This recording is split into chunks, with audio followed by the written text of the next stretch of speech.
Good evening, welcome to Drive with Sam Walker and Adrian. Chiles, our top story: magistrates have jailed two people for sending abusive messages on Twitter to a feminist campaigner. 23-year-old Isabella Sawley was jailed for 12 weeks and 25-year-old John Nimmo was given 8 weeks for sending the tweets to Caroline Crialdo-Perez, who was campaigning to get Jane Austen on British banknotes. Nimmo also sent abusive messages to the Labour MP Stella Creasy.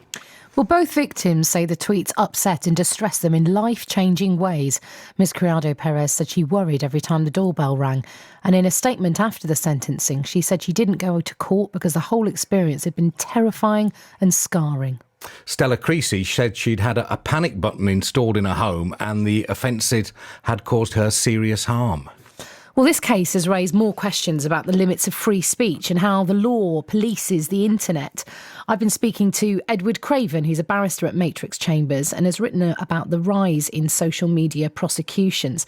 Now, he told me there were concerns within the legal profession and beyond about where to draw the line. Yeah, well, I think it's probably amongst lawyers and amongst the public more generally. There are a number of prosecutions in the last couple of years that have raised eyebrows in this particularly difficult area as to exactly how far the law should go in terms of regulating what people post online. Like the Robin Hood airport text, for example. Yeah, like the Robin Hood airport text and various other instances where people have actually been prosecuted. For example, the individual, the student who published an offensive message about Fabrice Muamba. Examples like that are becoming, I think, increasingly commonplace. Would you agree that those people should have been prosecuted? Lord Justice Leveson described the internet as something of an ethical vacuum. And I think the law is still trying to catch up with the way that people use these new ways of communicating. So every case will inevitably turn upon its own facts. And these are sensitive value judgments that have to be made. I think in some instances, personally, prosecutions have been brought where actually that doesn't necessarily serve a public interest. However, examples such as the current case where you've got clear, credible threats of violence being made against somebody, deliberately designed to intimidate somebody, I think most people would agree that's something that the law should be prosecuting quite forcefully. And there's an issue here about what a credible threat is as well, isn't there? Because you can look at something in writing and there's no sense of tone involved, there's no sense of the body language involved, and that's how things can be taken completely the wrong way. Absolutely, and like many things, whether or not something is a credible threat will depend on the context in which it's said, the perspective of the person who is on the receiving end of the message, and what is to one person a credible threat may be to another person an incredible threat. Drawing those distinctions and making those judgments is something that is very difficult for lawyers to do. I spoke to one man from Cumbria who said the abuse that he's had on Twitter has ruined his life. He said it's nearly broken down his marriage because even when his computer's off, mentally he cannot switch off from the abuse he knows he is getting online on Twitter. In the same day, Tom Daly said, yeah, I get a lot of hassle on Twitter. I just ignore it, I delete it. It doesn't matter. Absolutely. I mean, as with so many different things in life, the same action can have widely different impacts upon different people for a whole number of different factors. And one of the challenges for the law is to recognise that what is tolerable for one person to receive is completely intolerable for other people to receive. And no doubt some people who are on the receiving end of numerous offensive messages become accustomed to it and view it as something unfortunate that they can live with. For other people, it's something that can completely ruin their lives. And that is something that the law struggles to grapple with, but has to grapple with. The guidelines that Keir Starmer released, people have custodial sentences. Other times they get community service, and it's hard to see why one gets one punishment and another gets another. The guidelines that Keir Starmer introduced were created with a view to trying to bring more consistency to the question of whether or not somebody will face criminal proceedings for something that they post online. Do you think he's achieved that? I think it's certainly a step in the right direction, but as everybody recognises, these are difficult value judgments upon which reasonable people may have different views. And in those circumstances where often we're not dealing in black and white, we're trying to find a grey area and trying to find the line between what is acceptable, what's unacceptable, what's offensive but should still be allowed, and what's so offensive that it should be made illegal is extremely difficult. Do you think there is a case, though, where service providers like Twitter need to make their users more aware of the law? Personally, I can't see any disadvantage in Twitter explaining to their users in simple and intelligible terms what the position is, because I think, as we've seen in a number of recent cases, people have posted messages, they've led to consequences which I suspect the individuals writing the messages wouldn't have dreamt of occurring. And if they'd actually given some thought before they press send, if they'd realised the potential consequences of their actions, then maybe in some of these cases, the harm to the victims wouldn't have been caused and the matter would never ended up in court in the first place.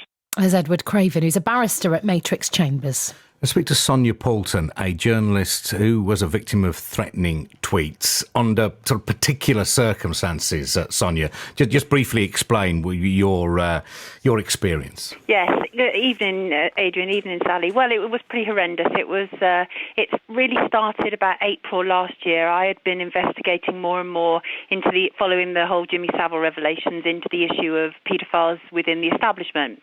And I began to work with a number of former children who had been in care homes in North Wales, and suddenly out of nowhere I became a target. And there were various websites set up about me, calling me a paedophile enabler, a paedophile protector, messages to my mobile saying they knew where I was, they were coming for me, just horrendous tweets sent to me about what people were going to do to me. And then when I tried to trace the tweet, the account had, been deactivated and set up anonymously and then deactivated. So it was a nightmare, really. But it's sort of ongoing. It is part of the job of being a journalist, I have to say, although that was an experience unto itself, quite horrendous. Well, it's a different kind of thing to what Caroline Crialdo-Perez went through, her crime being to want Jane Austen on banknotes, which means the most, it's the most innocent kind of pursuits. This is altogether kind of more serious because what you were trying to prove was more serious. Yes, and what it made us think at that moment in time, and I still do to a certain degree, is what do these people have to hide? Why were they suddenly attacking me? Surely what I was doing was actually a good thing. I was highlighting injustices that had taken place for these people. It is a different situation in some regards, but it also hinges on the sort of level of sexism aimed at women on Twitter. I have to say women are subject to a heinous amount of abuse, and that isn't to say that men aren't, but it's very sort of selective. They talk, you get tweets where people talk about sexually abusing you, about raping you, about sort of disfiguring you, that sort of thing. And I don't know if men do. That's not something I've looked into, but certainly the weight generally seems to be women are subject to that sort of attack. So, did you have any recourse in the end to get to them? I mean, they said they changed the Twitter account. Did you catch up with any of them? I did. I certainly did. I went to the police. The police couldn't do anything. I'd like to say at this point that I think it's really important that we don't confuse this whole issue with the fact that there is a clear clampdown taking place on the internet where respective governments have sought a type of censorship of the internet. And we have to be really, really careful. And if it's just somebody insulted me, so what? Do it. But once it crosses the line to threats, that becomes, to me, a police issue and should be treated as such. So I did go to the police. The police were stumped as to what to do about it because it was pretty unknown territory. Tried to report it to Twitter, couldn't do anything. But one of the things that the police said was you should trace the IP address of these blogs that are defaming you. And so we did. And actually we traced it to somebody who had been tweeting me for a long time, telling me what a wonderful person I was, and defaming me anonymously. And a mutual friend had his telephone number, and so I got the telephone number and I rang him and I confronted him and I said, I'm absolutely aware of what you're doing. And I have to say he was a babbling baby because unfortunately these people are like bullies the world over, and that is when you confront them that you show them for what they are, and that is they are ultimately cowardice. As indeed the people jailed today, we didn't know what we were doing, we didn't know the effects of it. Of course you did.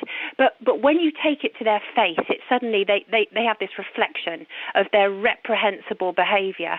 So I dealt with it like that. I also would like to say that some of my investigations are ongoing because what I discovered actually during the course of that investigation and being trolled so badly was that some of the people trolling me were based out of the country and are highly questionable, and I'm still investigating them, so I won't discuss that. But let's just say that it's highly likely that they had every reason to knock me off from investigating paedophilia. Can I ask you if the benefits of being on Twitter outweighed the downside? Were you gaining more on the swings than you were losing on the roundabouts? Was it helping you in your investigations? Yes. Yes, absolutely. I get a wealth of information on both Twitter and Facebook, and I wouldn't come off of them, certainly not for a few trolls, absolutely not. Because also, the other thing about the internet is that in some regards, it's self-policing. And that is when people abuse me on Twitter, I'll often retweet them. And then people who support me will then go after these people and say, what are you doing abusing this woman? You know, she's fighting against injustices, how dare you? And so it is self-policing. And that's a wonderful thing. I have to say, Facebook and Twitter are singularly hopeless in terms of security and looking after people. I really think there should be some sort of trigger alarm whereby when tweets or Facebook messages are sent, which include certain keywords, it should almost trigger an alarm that goes back to Twitter and Facebook that these messages are being sent so that we are better protected. I mean, I should say, since you've said that about Twitter, they're saying, in the light of what Stan Collymore had to say in the week, said direct targeted abuse and specific threats of violence are against our rules. You can let us know if you see abusive tweets by using the new report tweet button or through our OnLive forms. Our trust and safety team works 24 hours a day to respond to reports, and we're increasing the size of this team to make our response time even faster. Does that you got to say it's moving in the right direction, perhaps? Well, I sincerely hope so. All I can say is my experience has not been anything like that. But if you're saying this is a new facility, then I will give them the benefit of the doubt. I sincerely hope so, because obviously this is a whole new landscape. You know, it is unpoliced, and I believe it should remain so to a large degree. But obviously, in terms of threats, they have to be dealt with absolutely appropriately. And I do believe that the punishment today fitted the crime. So can I just ask you, say I'm not on Twitter, I haven't opened those particular gates of hell, I just can't face it. But say I went on tonight and then somebody immediately tweeted, said, oh, I see you're going to be at Bournemouth, Liverpool tomorrow. I'm going to be waiting for you there. I'm going to find you. I'm going to leave you in a shallow grave somewhere near the Bournemouth ground. What do I do then? What do I do? Do I report tweet? Do I go straight to the police? Do I ask for the day off and not go to Bournemouth, Liverpool? What do I do? Well, that sounds like an overt threat to me. If somebody says, I know where you're going to be tomorrow and I'm looking to put you in a shallow grave, I personally would not hesitate in reporting that, because that sounds a little bit more than just hello, welcome to Twitter to me. So, you know, I mean, it may well be one of those gates of hell that you never want to, you know, walk towards, Adrian. But I mean, I have to say, I enjoy tweeting, I enjoy Facebook, and I don't think that we should allow ourselves to be put off for a few sort of reprobates who are out there and who clearly aren't okay. But it is good. I believe in name and shame in them. One of the things that I did was I wrote an article about it, and I talked at some length, and I will continue to sort of hold people up and just say, this is what this person is like. I frequently on Facebook, you can ask my Facebook friends, I frequently will name people who have made videos about me or said things about me, because I do believe if they feel they can assault and attack me, then I should show them for who they are. So, you know, we're all working our own way to protect ourselves, really, but don't let it put you off of joining Twitter. I'd say get on there and follow me and I'll follow you back. All right. Sonia, thanks very much. I was just worrying myself then I remember that I've Roy Keane with me in Bournemouth, so bring it on. In fact, I might ask if we can get a twin room with him, so we can sit up like Morecambe and Wise in bed and be my own little personal guard dog. It's getting on for 6:20.